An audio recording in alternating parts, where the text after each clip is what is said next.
Good to go, Brendan? Or just thumbs up will do. Okay. Look, good morning, everybody. Welcome, councillors. Welcome to elected members. Welcome to Robert Ingham, who's at the bottom of my screen, and to all of those of you that are live streaming this extraordinary council meeting on the morning of the 14th of May. Hopefully we'll get through this meeting quite smoothly and that I don't lose internet connection during this time, because it has happened to me before over the last few weeks. So I see that everybody's in attendance. We have no apologies. We have a public forum, which is for up to 30 minutes. We only have one speaker in the forum this morning who's given a 5-minute speaking time period, and that there is Robert Ingham. So on that note, Robert, the stage is yours. Okay, well, thanks, Max, and thanks for the opportunity. As an independent chartered accountant, I've been asked to provide my professional opinion and comment on the financial performance of the Kiwi House. And I've broken this down into 3 main areas, being the performance to date, the projected performance over the next 2 to 3 years due to both COVID and the proposed redevelopment, and finally, the long-term projected performance after the redevelopment. So firstly, I'd like to comment on the performance to date. Now, as a chartered accountant, I've acted for many small to medium-sized businesses over the years and preparing the annual financial accounts and providing financial advice. We're also regularly given the financial accounts for businesses that our clients are proposing to purchase, and during this time we need to analyse the financial performance and value those businesses. Now, it may be surprising to many of you, but many small to medium businesses do not return a reasonable profit to owners, and many businesses, the owners are earning under the minimum wage. Now, as accountants, we like to see businesses making profits. However, when I'm reviewing the Kiwi House accounts, it must be remembered that this is not purely just a business operating for profit, but originally it was an incorporated society which is set up for totally different objectives. Generally, incorporated societies and non-profit bodies we do not expect to see large profit returns, as these entities are not incorporated just to make a profit, but they are there to provide some sort of service to the community, and from a financial point of view, aim to receive enough income to cover their costs. Over the years, the Kiwi House has significantly grown, and I think it could be viewed as a hybrid of the two, with the core objectives of an incorporated society, but it's been turned into a medium-sized business. Looking at the financial performance reports for the last few years, I can confirm that profits have been made each year, ranging from $14,000 up to $130,000. And it must be remembered that this is after paying full market salaries to staff. The bank balance has consistently been sitting at approximately $200,000 in credit. And during this time, the last few years, they've paid off a $186,000 term loan.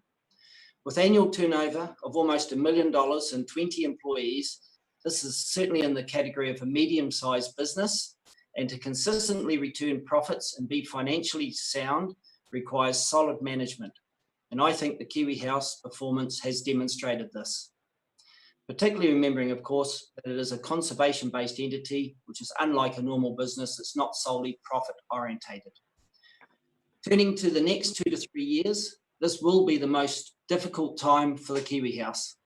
The impact of COVID-19 will be huge, with visitor numbers obviously substantially reduced and limited to the domestic tourism market. We are already seeing a substantial impact on other businesses. The Kiwi House budgets show significant deficits during this period.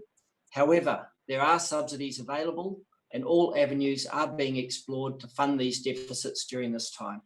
I believe it is important to look past this COVID period and take a long-term view to the future of the Kiwi House. Due to the low tourist numbers, it would obviously be an ideal time for the redevelopment to proceed, as this would minimise the impact of the building construction. In addition, having a shovel-ready $8 to $10 million construction project in the town, providing employment to in excess of 150 workers, would certainly put our community in a positive media spotlight. Lastly, looking forward to the future of the Kiwi House, I have reviewed the budgets prepared by the Haworth report. The turnover was expected to increase to a long-term status quo of around $3.5 million. Bottom line profits being in excess of $1.4 million after allowing for all expenses, including an allowance of $300,000 for interest on loans. This is an extremely encouraging result and would place the Kiwi House in an extremely strong financial position. This is, of course, reliant on the budgeted figures being met. But the purpose of obtaining a professional report is to engage professionals in the industry to give their advice and determine if the project is financially viable. We should therefore accept their professional findings, as if we were not to rely on these figures, then really it would indicate we don't have confidence in their professional ability and we should have not requested a report in the first instance.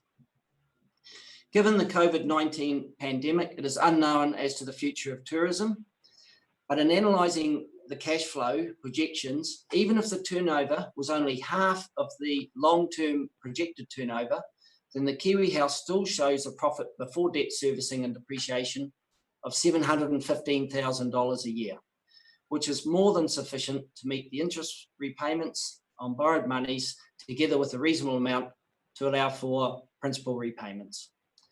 So that sort of sums it up from how I look at it. I'd like to take this opportunity to thank the councillors for allowing me to speak today, and I'm happy to answer any questions. Awesome. Thanks, Robert. Look, and thank you for your independent insight and observations. Look, I mean, the big thing for us is a big decision for council, of course, and obviously COVID-19 has changed things exponentially, but certainly getting your view on it is very helpful. So no, I really appreciate that. Are there any questions of Robert from councillors at all at this point? No. If not, no, thanks very much, Robert. Appreciate your time. Okay, thanks very much, Max. Cool. Yes. Thanks, Rob. Okay, councillors, we're moving on to the next stage. On this one agenda item that we have before us, is there any councillors that need to declare a conflict of interest at any stage? Thank you. No conflicts of interest noted. Councillor Christensen, have you got a couple of words of wisdom you'd like to share with us this morning before we move on? Thanks, Your Worship. Yeah, I just wanted to share a few words from Helen Keller. Alone we can do so little, together we can do so much. Thanks. Thanks, Councillor.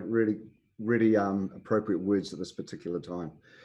Okay, moving on to our one report item, and that's item 63, the decision-making framework for a loan to the Otorohanga Kiwi House. At this stage, I'd like to pass over to our Chief Executive, Tanya. Tanya, the stage is yours.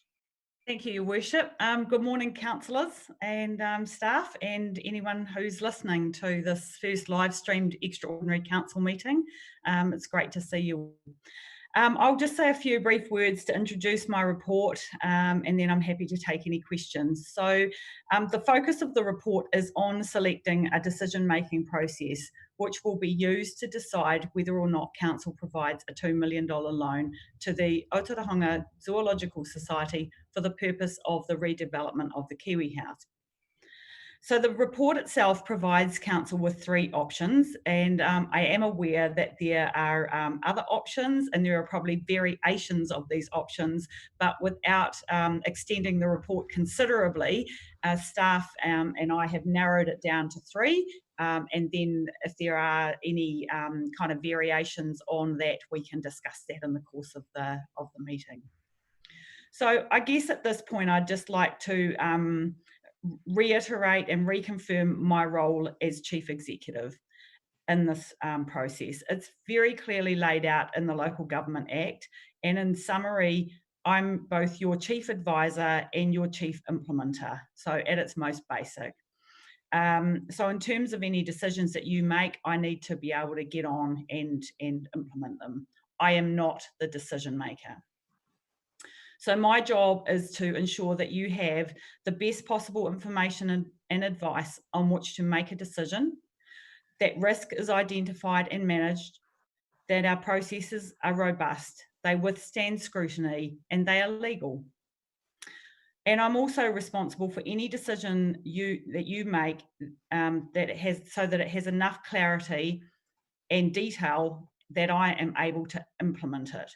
That includes engaging any resources and meeting deadlines, just so that I meet your expectations.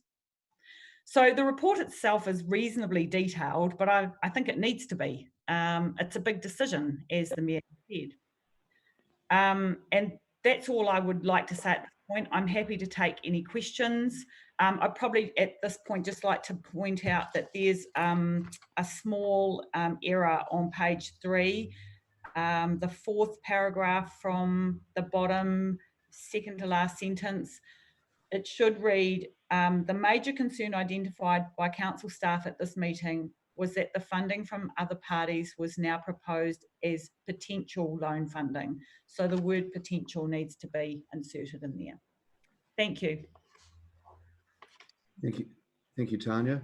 Councillors, any questions of Tanya at this stage? Because we certainly take the report as being read. It was a comprehensive report and exceptionally full of detail. So before we move on, I'd just like to also say a few words here. Firstly, I'd just like to thank Tanya and Graham for the time and work that has gone into preparing the agenda for this extraordinary meeting and highlighting the series of events leading to today and our requirements under the Local Government Act, which is probably the most important part, which therefore has determined the staff recommendation. There is not a single elected member in this meeting that has expressed anything but support for the Kiwi House. Where there has been some confusion or misunderstanding is Council's legal requirements under the Local Government Act. COVID-19 has not changed our view. It has changed what we can and can't do by law. Using business case forecasts and projections for public consultation that were prepared before COVID-19 is helpful, but it's unlawful. My role as Mayor has been to find a clear pathway forward that is both positive and lawful. Having sought legal advice from a senior partner at Simpson Grierson, who is extremely well versed in local government law, he has supported my thoughts and helped determine the path Council will take on our decision-making framework. Of the options before us, option 1 is clearly unlawful. Option 3, although thorough and recommended, does not fit the timeframe set down by the Provincial Development Unit to be a shovel-ready product for the Provincial Growth Fund. Option 2 fits the timeframe set and satisfies our legal requirements to consult. One final aspect that has to be mentioned, the reason why I've been so keen on receiving current financial forecasts that have been reviewed by an external party is because we can only consult with forecasts that have been prepared taking into account the impact of COVID-19. I thank Heather, Joe, Tim and the team for getting the financials to councillors before today, as they are fundamental in our decision making. If further information is required for us to consult, I'm sure we can work together as the time is short.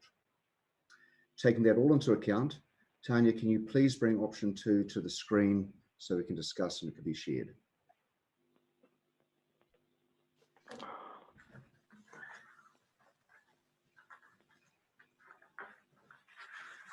You're on mute at the moment too. Yeah, sorry. Do you want me to do that now, Your Worship, or do you want councillors to have a discussion, or yeah? Councillors, yeah, if there's any questions, absolutely. I just, to those that are live streaming, I will just note that we obviously have had lengthy discussions and workshop around these options, so we weren't sitting here deliberating for a long period of time during this meeting, just for, I suppose, the benefit of all that are watching and participating.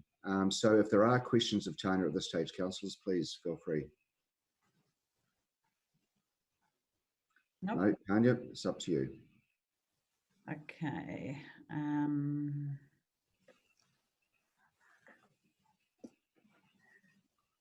So my discussions with the Mayor indicated. Nothing on our screen at the moment. And so I thought it might be helpful. Okay, there you go.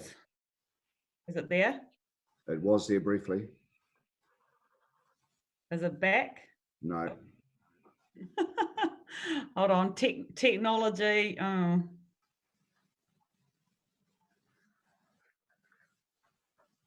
Okay, there you are. Is it back? Yeah, it's good now. Yeah. Oh, No, gone again. yeah, it keeps, I'm not quite sure what's happening. It keeps kind of disappearing.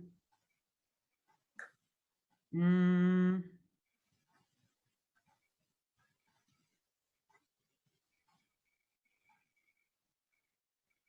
might try and stop the screen share for a bit and see whether I can bring it back. Apologies. This has worked perfectly well, but we all know how the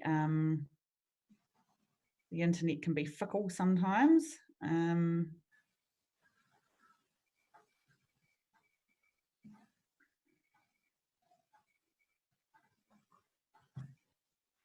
Okay, you're back again. That's good.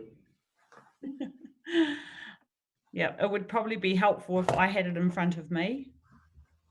Okay. Yeah, hold on. Maybe, yeah, I'm not sure. Is it in front of you? No, it's gone again now. Yeah, okay. You want me to read through it? Sorry, yeah, well, it's better. If you bring it back up on the screen. So, councillors, what we've got is, no, it's gone again, Tanya. Yeah. Back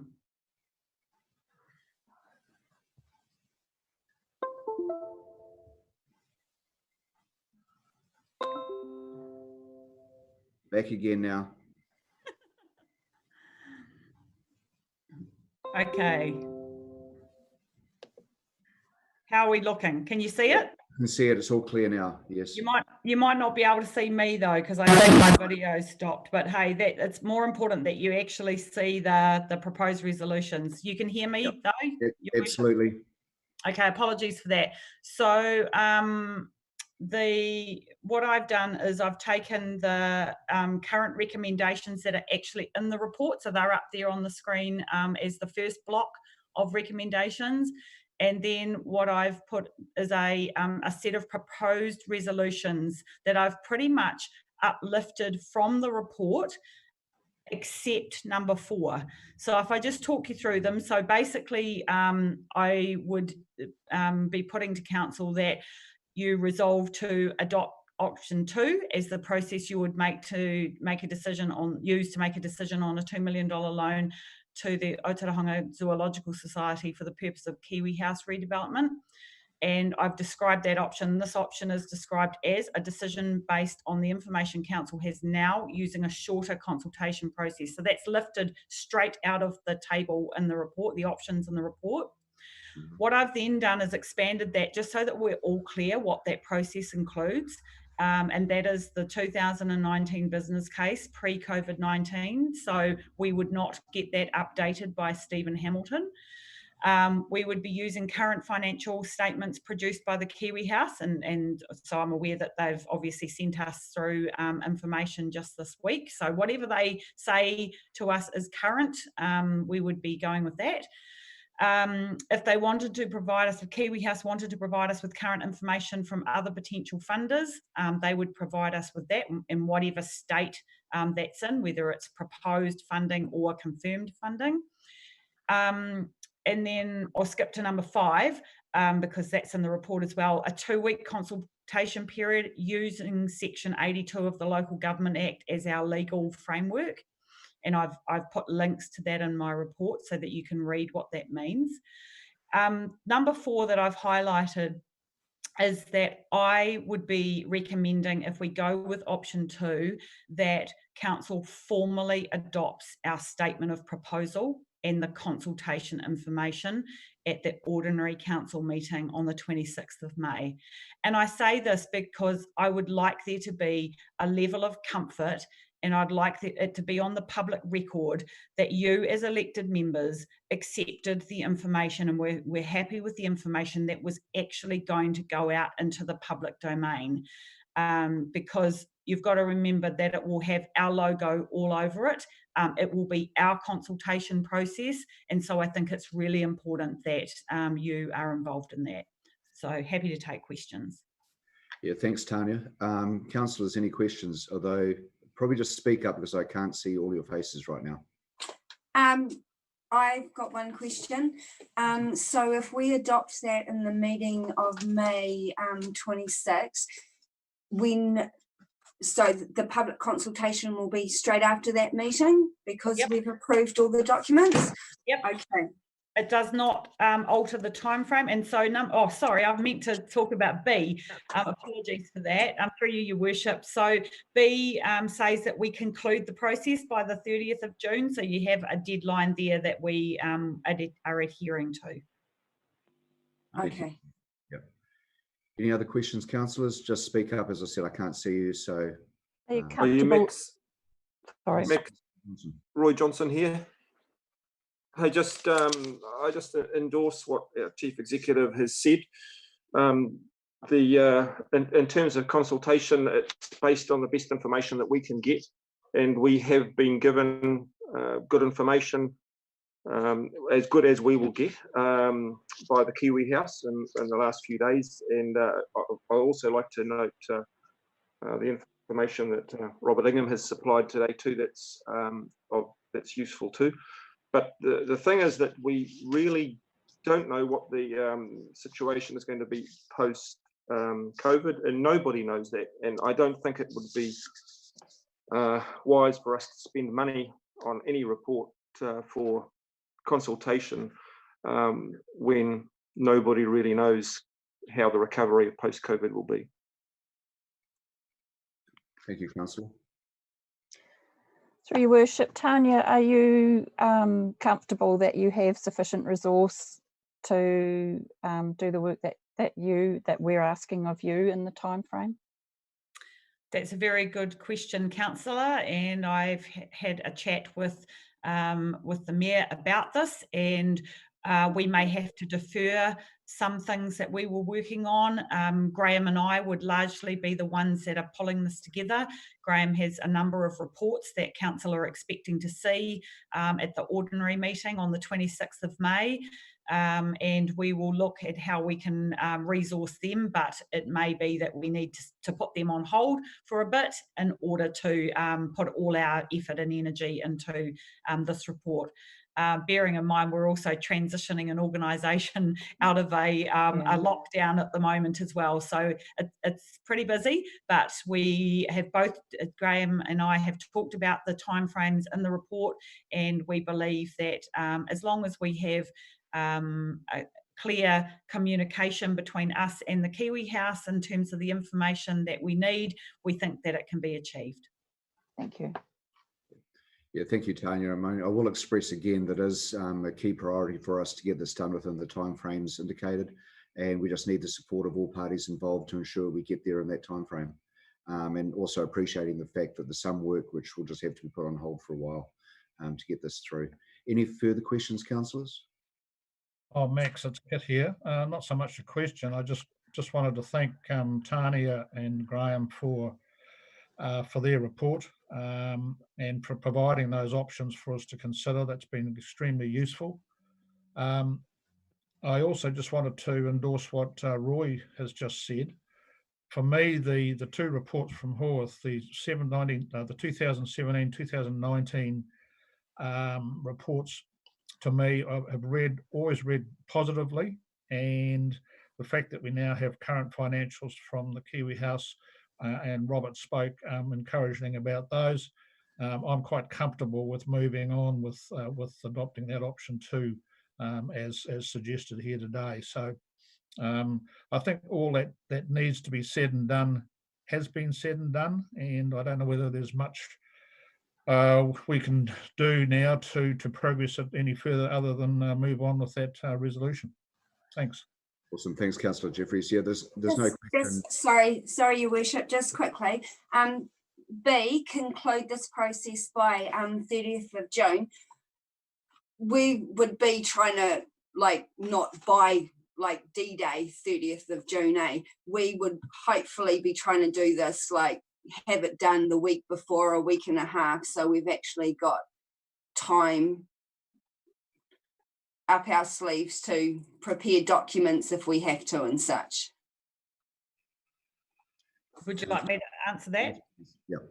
Yep. So we have a council meeting on the 16th of June, which is the one where we're going to adopt our annual plan. We may need an extraordinary council meeting for this. I'm not sure we will actually hit the 16th, bearing in mind that reports would have to be prepared to meet a deadline around an agenda going out. So, yep, we do have the 23rd or that week of the 22nd. It doesn't necessarily have to be on a Tuesday, obviously, but I have to say we are going to be cutting it fine to get it into. Yes, it may come down to the 30th of June. Ideally, we would like it to be before then. If we get 1,000 submissions on this, that could be a game changer in terms of us being able to summarise those submissions and get them to council in order to make a decision. So it largely depends on what emerges from the consultation process, I expect, in terms of how quickly we can then get that to council. Awesome, thanks for that clarification, Tanya. That's awesome. Thank you. Thanks, councillors. Thanks, Tanya. Yeah, I think anybody sitting outside of the Tanya, Graham, and my involvement in this probably doesn't have the full understanding of the level of work that's gone into getting to where we are. But hey, that's just part of it. We're here now, and we've got a resolution in front of us, which I'll just read out. Again, that part A of the resolution is adopt option 2 as the process it will use to make a decision on a $2 million loan to the Otorohanga Zoological Society for the purpose of the Kiwi House redevelopment. This option is described as a decision based on the information council is now using a shorter consultation process. This process includes part 1, 2009 business case pre-COVID-19, part 2, current financial statements produced by the Kiwi House, part 3, current information from other potential funders provided by the Kiwi House. The new addition, part 4, council formally adopting the statement of proposal and consultation information at the ordinary council meeting on 26 May 2020. 5, a 2-week consultation period as per section 82 of the Local Government Act. And part B, conclude the process by 30th of June 2020. Do I have a mover, please? Yes, Yeah. I'll move that, Max. Okay, moved Councillor Christensen, second. I'll second it. All in, can we take that off the screen, Tanya, so I can get a show of hands on the meeting? Yep, sorry. Can I have all in favour raise your left hand? Left hand? Actually, I'm really not that fussy. We have a unanimous decision, motion passed. Look, thanks councillors and staff, thanks again for the work that you've put into this.